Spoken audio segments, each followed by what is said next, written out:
pelebur-pelebur dosa mati di atas tauhid. Dari Muadz bin Jabal radhiyallahu anhu, dia berkata, Rasulullah Shallallahu alaihi wasallam bersabda, tidak ada satu jiwa pun yang mati dalam kondisi bersaksi bahwa tidak ada ilah yang berhak disembah selain Allah dan bahwa Muhammad adalah utusan Allah. Dan pengakuan itu bersumber dari hati yang penuh keyakinan, melainkan Allah pasti mengampuninya. 2. Menyempurnakan wudhu. Nabi Shallallahu alaihi wasallam bersabda dalam hadis yang diriwayatkan oleh Imam Muslim. Apabila seorang hamba muslim atau mukmin berwudhu lalu dia membasuh wajahnya, maka keluarlah dari wajahnya semua dosa yang dia lihat dengan kedua matanya bersama air, atau bersama tetesan air yang terakhir. Apabila ia membasuh kedua tangannya, maka keluarlah dari kedua tangannya semua dosa yang dia kerjakan dengan kedua tangannya bersama air, atau bersama tetesan air yang terakhir. Apabila dia membasuh kedua kakinya, maka keluarlah semua dosa yang didatangi oleh kedua kakinya berjalan bersama air atau bersama tetesan air terakhir, hingga dia selesai berwudu dalam kondisi suci, bersih dari dosa dan kesalahannya. 3. Berwudu dan sholat 2 rakaat. Imam Al-Bukhari meriwayatkan dari Humran, mantan hamba sahaya Utsman radhiyallahu anhu, bahwasanya ia pernah melihat Utsman bin Affan meminta untuk diambilkan air wudhu, lalu dia menuangkan air dari bejana dan membasuh kedua telapak tangannya 3 kali. Kemudian dia memasukkan tangan kanannya ke dalam bejana, lalu berkumur, beristinsyak dan beristinsar. Kemudian dia membasuh wajahnya 3 kali, lalu membasuh kedua tangannya hingga siku 3 kali. Setelah itu dia mengusap kepalanya, kemudian membasuh kaki kanan dan kirinya hingga mata kaki 3 kali. Setelah selesai dia berkata, aku pernah melihat Nabi Shallallahu alaihi wasallam berwudu seperti wuduku ini, lalu beliau bersabda, siapa yang berwudu seperti wuduku ini, kemudian sholat 2 rakaat tanpa berbicara kepada dirinya, maka Allah mengampuni dosanya yang telah berlalu. 4. Siapa yang melakukan dosa lalu berwudu dan sholat 2 rakaat serta memohon ampun kepada Allah. Dari Ibnu Al-Hakan Al-Fazari, dia berkata, aku mendengar Ali radhiyallahu anhu berkata, aku adalah orang yang jika mendengar satu hadis Rasulullah Shallallahu alaihi wasallam, maka Allah memberiku manfaat darinya sesuai yang dia kehendaki. Apabila seorang dari sahabat-sahabat beliau menyampaikan hadis kepadaku, aku memintanya bersumpah. Jika dia bersumpah, maka barulah aku mempercayainya. Sesungguhnya Abu Bakar telah menyampaikan sebuah hadis kepadaku dan dia adalah orang yang jujur.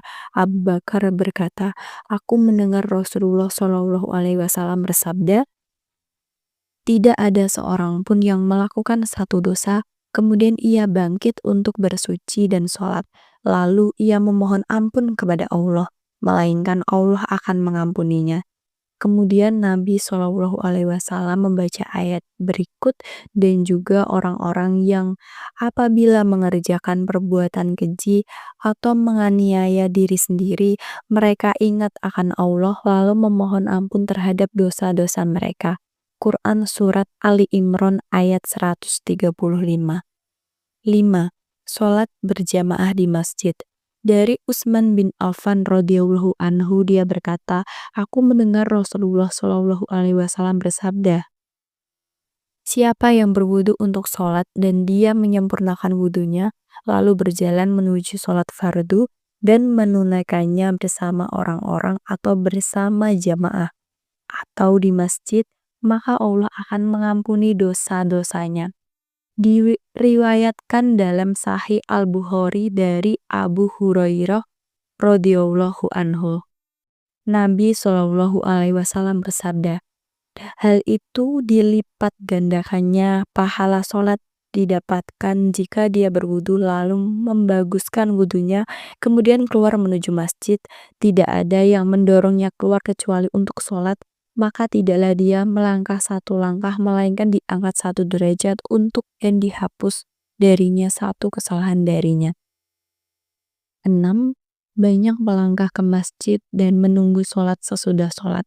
Nabi Shallallahu Alaihi Wasallam bersabda, sebagaimana diriwayatkan dalam Sahih Muslim, maukah kalian aku tunjukkan suatu amalan yang dengannya Allah akan menghapus dosa dan mengangkat derajat? Para sahabat menjawab, tentu wahai Rasulullah. Beliau bersabda, yaitu menyempurnakan wudhu pada saat-saat sulit, banyak melangkah kaki ke masjid, dan menunggu sholat setelah sholat. Maka yang demikian itu adalah ribat, bagaikan berjaga di perbatasan menanti musuh. Rasulullah Shallallahu Alaihi Wasallam bersabda, malam ini Robku mendatangiku. Dia berkata, wahai Muhammad, apakah kamu mengetahui apa yang diperselisihkan oleh malaikat-malaikat yang mulia? Maka aku menjawab, ya, tentang pelebur-pelebur dosa dan pengangkatan derajat-derajat, yaitu berdiam di masjid, menunggu sholat setelah sholat, melangkahkan kaki menuju sholat berjamaah, dan menyempurnakan wudhu saat dingin yang menggigit. Siapa yang menjaga hal-hal tersebut, maka dia hidup dalam kebaikan, mati dalam kebaikan, dan statusnya dari dosa-dosanya seperti hari dia dilahirkan oleh ibunya. 7. Menjaga sholat 5 waktu dan sholat Jumat. Nabi Shallallahu Alaihi Wasallam bersabda dalam hadis yang diriwayatkan oleh Imam Muslim, sholat 5 waktu, sholat Jumat hingga Jumat berikutnya, dan Ramadan hingga Ramadan berikutnya adalah pelebur bagi dosa yang dilakukan di antaranya selama ia tidak melakukan dosa-dosa besar. Nabi Shallallahu Alaihi Wasallam juga bersabda sebagaimana diriwayatkan dalam Sahih Al-Bukhari. Bagaimana menurut kalian seandainya ada sebuah sungai di depan pintu rumah salah seorang dari kalian? Dia mandi setiap hari dari sungai itu sebanyak 5 kali. Apakah masih ada kotoran yang melekat padanya? Para sahabat menjawab, tidak akan tersisa sedikit pun kotoran. Beliau bersabda, begitulah perumpamaan sholat 5 waktu yang dengannya Allah menghapuskan dosa-dosa. 8. Memperbanyak sujud kepada Allah. Diriwayatkan dalam Sahih Muslim bahwa Nabi Shallallahu Alaihi Wasallam bersabda, perbanyaklah bersujud kepada Allah, karena tidakkah engkau bersujud kepada Allah dengan satu sujud, melainkan dengan Allah akan mengangkatmu satu derajat dan menghapus darimu satu kesalahan. 9. Qiyamul Lail. Dari Abu Umamah Al-Bahili radhiyallahu anhu, dari Rasulullah Shallallahu Alaihi Wasallam, beliau bersabda, lakukanlah sholat malam karena ia adalah kebiasaan orang-orang salih sebelum kalian, juga merupakan sarana untuk mendekatkan diri kepada Allah, mencegah dari dosa, melebur kesalahan-kesalahan, dan mengusir penyakit dari badan. 10. Sholat tasbih. Dari Ibnu Abbas radhiyallahu anhu,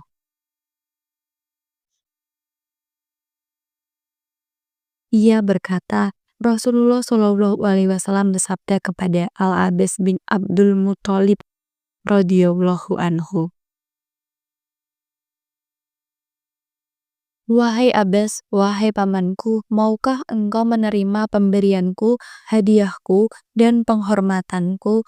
Maukah aku tunjukkan padamu 10 keutamaan apabila engkau melaksanakannya, niscaya Allah akan mengampuni seluruh dosamu, baik yang pertama maupun yang terakhir, baik yang lama maupun yang baru, baik yang tidak disengaja maupun yang disengaja, baik yang kecil maupun yang besar, dan baik yang tersembunyi maupun yang terang-terangan. 10 keutamaan itu adalah hendaknya engkau melaksanakan sholat 4 rakaat, pada setiap rakaatnya engkau membaca Al-Fatihah dan surat lainnya.